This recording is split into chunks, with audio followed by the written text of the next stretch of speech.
Biology class 12 का एक important question आता है कि समजात अंग और समरूप अंग में अंतर क्या है।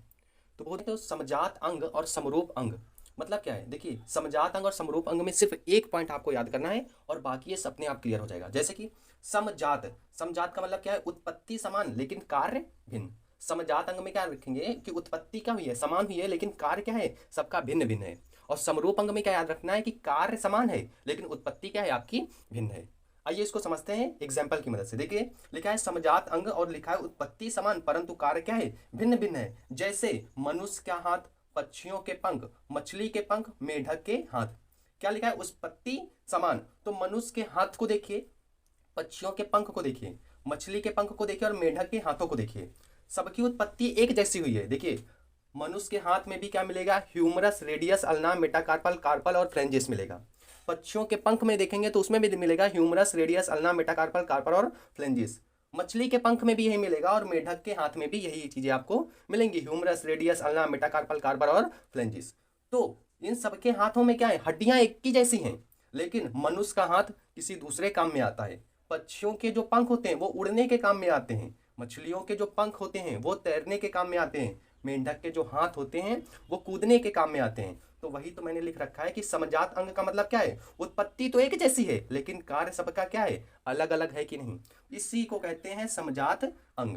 अब बात करते हैं कि समरूप अंग क्या होता है। तो समरूप अंग को समझने के लिए क्या समझेंगे कि कार्य क्या है, इन सबका समान है, एक जैसा कार्य है। देखिए, कीट के पंख का कार्य, पक्षी के पंख का कार्य, चमगादड़ के पंख का कार्य, इन तीनों का कार्य क्या है, एक ही, उड़ने का कार्य। लेकिन इनकी उत्पत्ति कैसे हुई है, भिन्न हुई है। कीट के आप अगर पंख देखेंगे तो एकदम पतले पतले पॉलीथीन जैसे होते हैं और बीच में ऐसा लगता है नसें दौड़ रही हैं, तो यानी कि वहां पर हड्डियां नहीं पाई जा रही हैं। तो कीट के पंख की जो रचना है, जो उत्पत्ति हुई है, वो क्या है, भिन्न है लेकिन कार्य एक जैसा है। कीट के पंख की उत्पत्ति एकदम अलग है लेकिन कार्य क्या है, इन सबका एक ही जैसा है, उड़ने का कार्य। पक्षी के पंख में क्या है, humerus, radius, ulna, metacarpal, carpal है, तो उत्पत्ति यहाँ पर क्या है, भिन्न है लेकिन कार्य क्या है, एक जैसा है।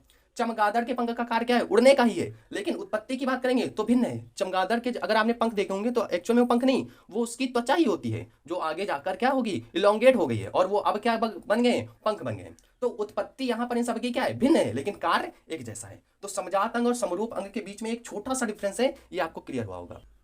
अगला पॉइंट देखिए, समजात अंग में क्या लिखा है मैंने कि आधारभूत रचना तो समान होती है परंतु कार्य में भिन्नता देखने को मिलती है। तो यही चीज तो मैंने ऊपर बताई आपको कि आधारभूत रचना जो है वो समान है, सबके हाथ में क्या है, humerus, radius, ulna, metacarpal, carpal, phalanges है, लेकिन कार्य में भिन्नता देखने को मिल रही है कि नहीं। मनुष्य का हाथ दूसरे काम में, पक्षियों का पंख दूसरे काम में, मछलियों के जो पंख हैं वो दूसरे काम में। तो आधारभूत रचना समान है परंतु कार्य में भिन्नता देखने को मिल रही है कि नहीं समजात अंग में।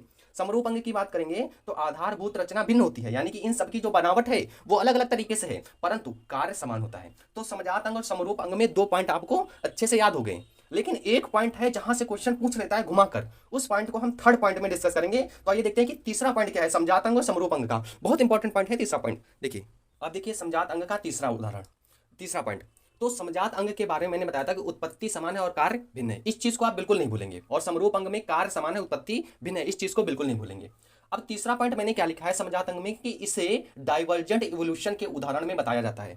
आप इसी चैप्टर में, इवोल्यूशन वाले चैप्टर में आगे जाकर पढ़ोगे कि डाइवर्जेंट इवोल्यूशन क्या होता है। तो एक्चुअल में जब डाइवर्जेंट इवोल्यूशन पूछेगा तो एक्चुअल में डाइवर्जेंट इवोल्यूशन नहीं, वो क्या पूछ रहा है, वो समजात अंग के बारे में पूछ रहा है। तो डाइवर्जेंट इवोल्यूशन के उदाहरण में बताया जाता है। कैसे समझेंगे इसको, देखो ये कौन सा लेंस है, अरे इसे हम कॉनकेव लेंस कहते हैं कि नहीं, और कॉनकेव लेंस का ही दूसरा नाम होता है डाइवर्जेंट लेंस भी होता है। तो जब हम कॉनकेव लेंस में देखेंगे कि एक बिंदु से अन्य चीजें क्या हो रही, उत्पत्ति हो रही है, एक ही बिंदु से क्या हो रही है, एक उत्पत्ति हो रही है। जैसे मैंने लाइट कहा, लाइट यहां से निकल रही है तो अलग अलग दिशा में ट्रेवल कर रही है और बाद में जाकर इसके पैरेलल क्या होगी, ट्रेवल करेगी। यानी कि इन सब की किसकी किसकी बात करेंगे, मनुष्य के हाथ की और पक्षियों के पंख की, मछली के पंख की और मेंढक की हाथ की उत्पत्ति इसी जगह से कहीं ना कहीं हुई होगी। लेकिन आज जाकर मनुष्य का हाथ दूसरे काम में आ रहा है, पक्षियों के पंख दूसरे काम में आ रहे हैं, मछलियों के पंख दूसरे काम में आ रहे हैं, यानी उत्पत्ति एक ही जगह से हुई थी सबकी, मनुष्य के हाथ की, पक्षियों के पंख की, मछलियों के पंख की, लेकिन आज जाकर उन सबका कार्य अलग अलग हो गया है। इसीलिए डाइवर्जेंट इवोल्यूशन का सबसे बेहतरीन एग्जांपल क्या होता है, समजात अंग। समजात अंग डाइवर्जेंट इवोल्यूशन के बेहतरीन एग्जांपल होते हैं। अगर हम बात करेंगे समरूप अंग की, तो समरूप अंग में क्या होता है कि कार्य समान है लेकिन उत्पत्ति भिन्न है। तो देखिए, इस लेंस को क्या कहते हैं, कॉन्वेक्स लेंस कहते हैं, और इसका दूसरा नाम क्या होता है, कन्वर्जिंग लेंस काम होता है ना।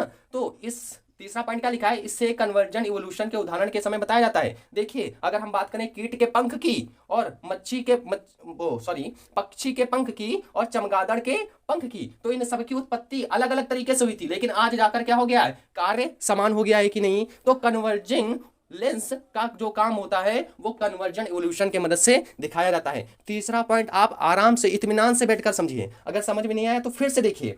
कॉनकेव लेंस का दूसरा नाम डाइवर्जेंट लेंस होता है और उत्पत्ति तीनों चीजों की एक ही जगह से हुई होगी। चारों चीजों की, चार उदाहरण बताया ना आपको, मनुष्य के हाथ के, पक्षियों के पंख के, मछली के पंख के, मेढक के हाथ की, इन सब की उत्पत्ति एक ही जगह से हुई होगी, लेकिन आज कार्य सबका क्या हो गया है, अलग अलग। लेकिन अगर समरूप अंग की उदाहरण बात करेंगे तो कहीं ना कहीं कीट के पंख की और पक्षी के पंख और चमगादड़ के पंख की, इन सब की उत्पत्ति अलग अलग तरीके से हुई होगी, लेकिन आज कार्य सबका एक जैसा है। तो कन्वर्जेंट इवोल्यूशन का सबसे अच्छा उदाहरण क्या होता है, समरूप अंग होते हैं। बस इतना याद रखिएगा कि कई बार समजात अंग और समरूप अंग ना देकर आपसे क्या पूछेगा क्वेश्चन में कि डाइवर्जेंट इवोल्यूशन और कन्वर्जेंट इवोल्यूशन क्या होता है, तो आप सिंपल सा क्या उदाहरण देंगे, डाइवर्जेंट इवोल्यूशन का उदाहरण समजात अंग और कन्वर्जेंट इवोल्यूशन का उदाहरण समरूप अंग। बस